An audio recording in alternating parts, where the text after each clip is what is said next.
CBN Direito.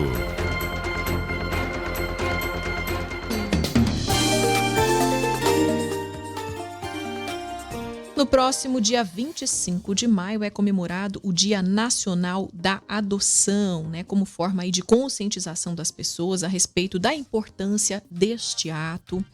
E na semana passada, inclusive, nós trouxemos aqui no jornal CBN Campo Grande a história de uma bebezinha com pouco mais de um mês de idade que perdeu a mãe logo após o parto e seguiu internada com problemas de saúde aqui em Campo Grande. A Justiça tenta encontrar uma família para essa recém-nascida que está sendo chamada de Maria. E é sobre esse assunto que a gente conversa agora com o juiz Maurício Kleber Miglioranzi Santos, da comarca de Corumbá. Doutor, obrigada pela sua participação aqui no Jornal CBN Campo Grande. Bom dia. Da CBN que nos acompanham por esse canal. Doutor, eu começo te perguntando sobre a situação da Maria, Vocês estão aí recebendo muitos pedidos de casais, de pessoas interessadas em adotar a recém-nascida. Então, eu gostaria de saber como está a Maria, Se ela segue internada, como é que está sendo a recuperação dela e em relação também a essas pessoas interessadas. Vocês já estão chegando perto aí de alguém que possa realmente adotá-la? Sem dúvida. O quadro da Maria é um quadro, infelizmente, um pouco grave. Ela passou recentemente da UTI neonatal para uma unidade de CTI, mas vem evoluindo satisfatoriamente dentro do quadro que ela apresenta.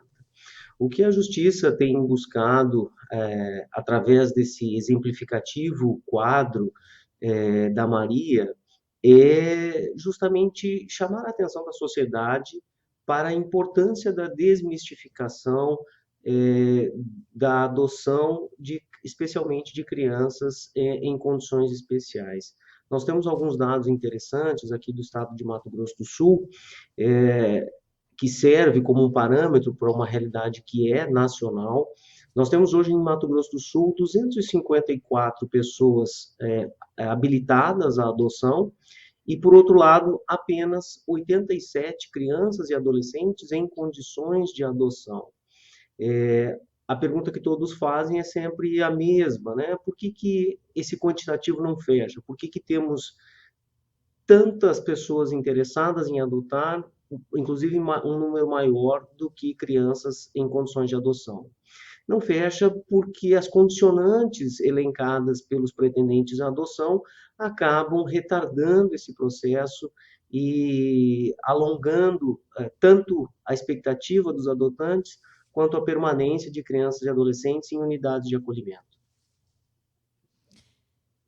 E, doutor, as pessoas costumam dizer, os casais, quem está ali na fila de adoção, não só os casais, as pessoas solteiras também, ainda querem bebês, continua esse perfil, As pessoas ainda buscam bebês e a questão da cor também ainda interfere, a questão da idade também?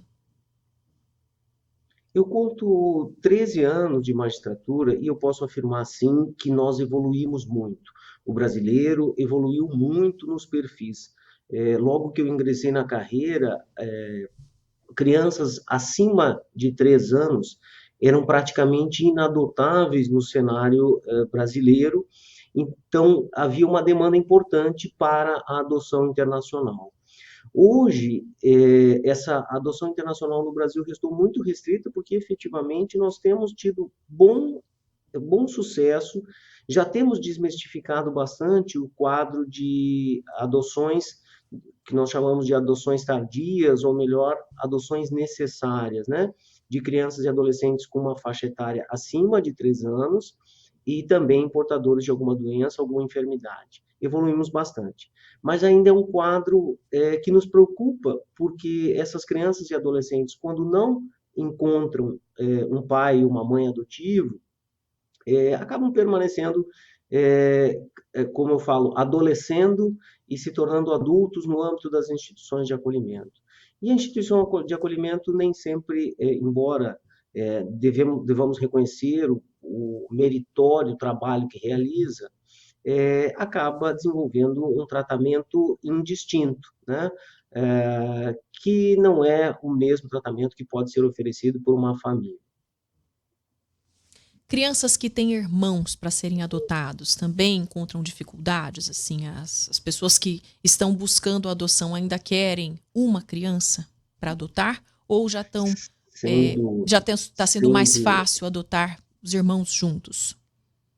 Sem dúvida. Infelizmente, é uma das condicionantes que nós mais encontramos, né? A opção por adoção de um único irmão. E muitas vezes, quando a justiça se depara com algum grau de desestrutura familiar, geralmente está associada com a presença de mais de um filho nessas famílias, né?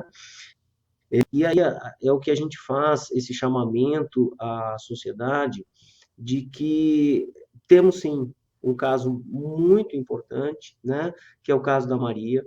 É, nós continuamos as buscas, recebemos mais de 400 e-mails, inúmeras ligações, mas quando há a exposição que tem sido reservada para esses pretendentes, os casais e demais interessados têm, não têm aderido à proposta de adoção da Maria. Mas o que a Justiça tem procurado fazer nesse mês de maio, em que comemoramos a adoção, é convidar a sociedade, de um modo geral, para que não se sensibilize apenas com o caso da Maria, aqui do estado de Mato Grosso do Sul. Porque em cada cidade, em cada comarca, nós temos unidades de acolhimento, onde lá residem, muitas vezes, crianças e adolescentes em condições de adoção, de modo que possam, por meio do fórum da sua cidade, por meio da Secretaria de Assistência Social do seu município, fazer um contato com essas unidades e realizar alguma aproximação.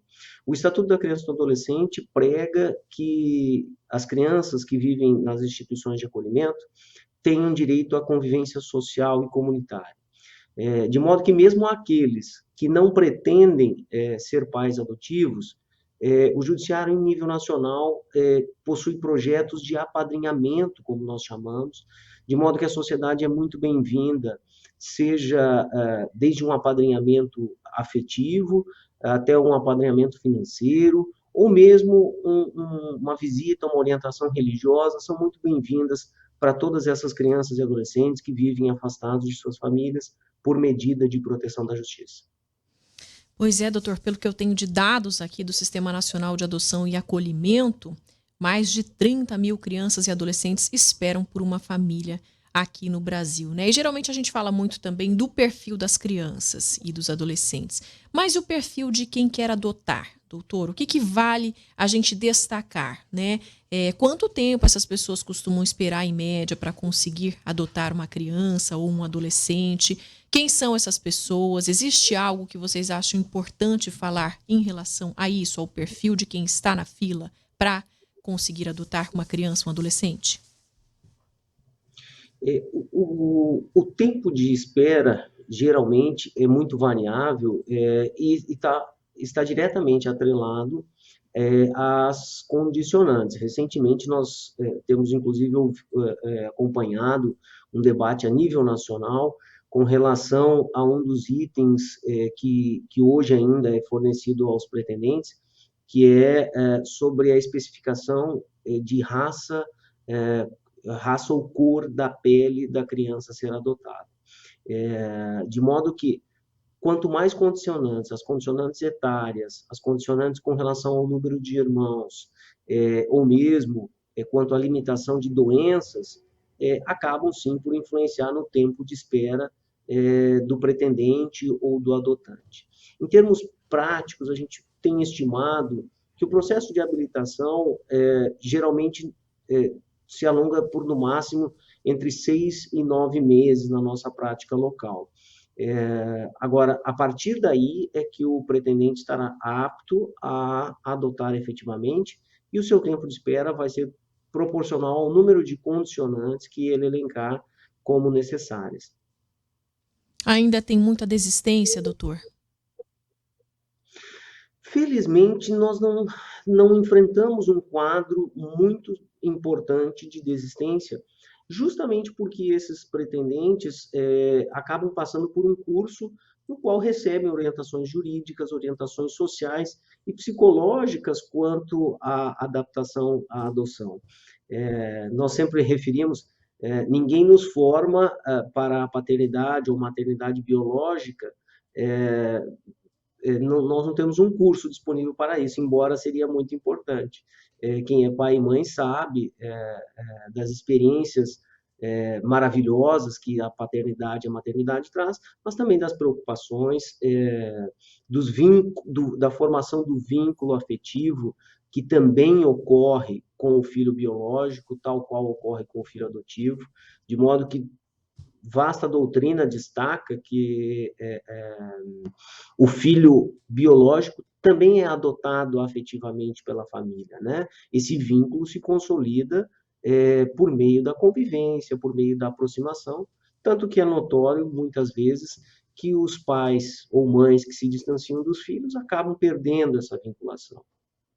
Então, felizmente, nós não temos tido um grande índice de desistência nos processos adotivos. Muito reputamos nós, sim, em decorrência dessa preparação pela qual os pretendentes à adoção e adotantes passam junto à justiça. Que bom, doutor. Eu faço essa pergunta porque essas crianças, esses adolescentes, né, já enfrentam tantas dificuldades, já enfrentaram inclusive a rejeição, muitas vezes quando chegam até as casas, né, de acolhimento. Então é importante saber também que essa preparação está sendo bem feita para que essas pessoas sigam adiante com a adoção, né, e se aproximem o máximo possível das crianças, dos adolescentes, para que tudo dê certo agora na vida desses pequenos aí que já sofreram tanto. Obrigada, doutor, pela sua participação aqui com a gente, falando de adoção. Lembrando que no próximo dia 25 de maio é o Dia Nacional da Adoção, né, como forma de conscientização das pessoas a respeito da importância desse ato. Trouxemos aqui também uma atualização em relação ao caso da pequena Maria, né, da bebezinha aí, que a gente vem falando desde a semana passada, né, falando dessa história dela, e a gente torce para que tudo dê certo também com ela, com certeza. Bom dia, doutor, bom trabalho. Muito obrigado, agradeço a participação. 9 horas e 20 minutos em Mato Grosso do Sul.